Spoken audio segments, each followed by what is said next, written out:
In the 1930s, millions of Americans woke up every day with fear sitting heavy on their chest. Banks were collapsing overnight.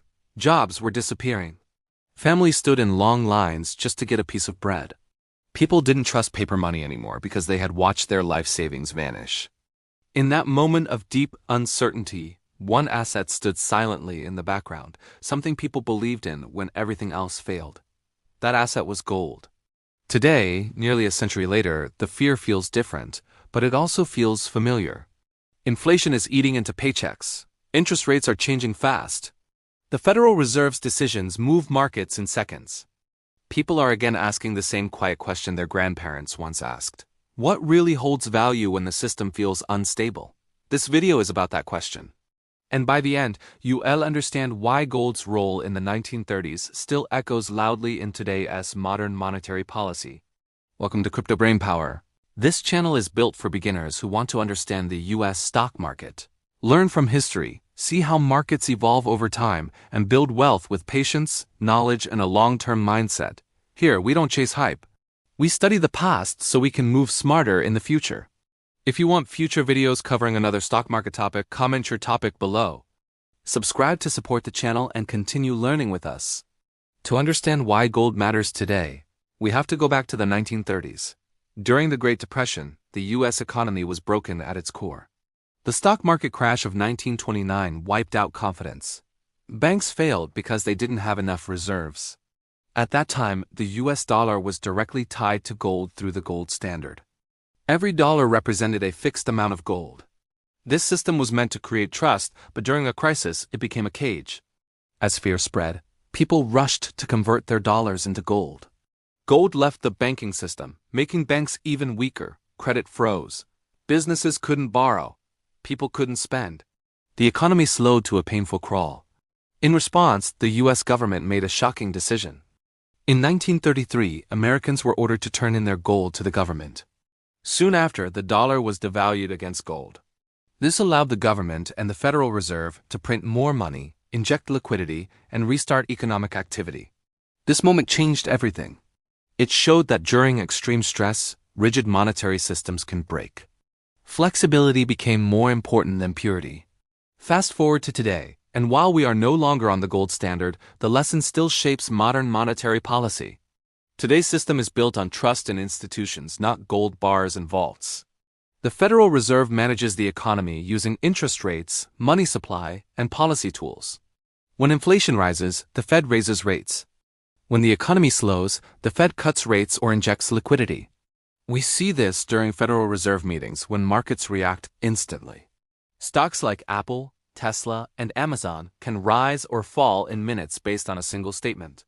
The S&P 500 often reflects the emotional pulse of the entire economy. But here's where the echo from the 1930s becomes clear. When money is created rapidly, whether during the Great Depression recovery or during recent events like pandemic stimulus, people start questioning the long-term value of currency. Inflation reports like CPI remind us that purchasing power can slowly disappear. Jobs reports influence confidence, but they don't erase the fear of future instability. That's when gold enters the conversation again. Not as a replacement for the system, but as a psychological anchor. Gold doesn't generate cash flow like Apple. It doesn't innovate like Tesla. It doesn't dominate global commerce like Amazon. But gold has something unique. It doesn't depend on earnings, interest rates, or government promises. It exists outside the system. In the 1930s, gold represented safety when banks failed. Today, gold represents protection against uncertainty when policies feel unpredictable. That's why during times of aggressive rate changes or high inflation, investors quietly look at gold prices. Not because they expect guaranteed returns, but because they want balance. Modern investors use platforms like Robinhood, Fidelity, and Charles Schwab to access stocks, ETFs, and even gold-backed assets.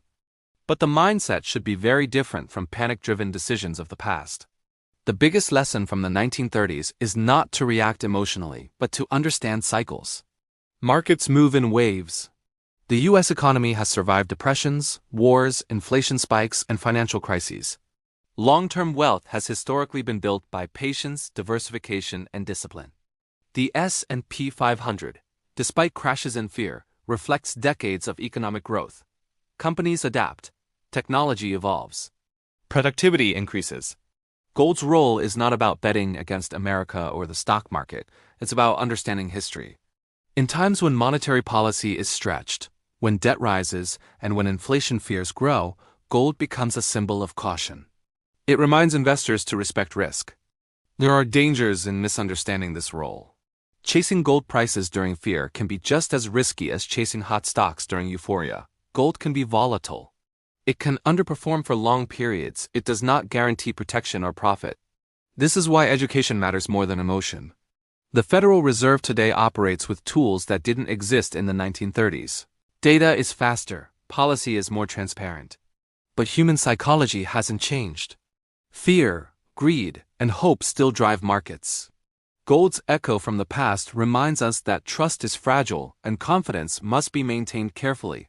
For beginners, the real takeaway is this: study history before making decisions. Understand why assets behave the way they do. Learn how monetary policy impacts stocks, bonds, and commodities.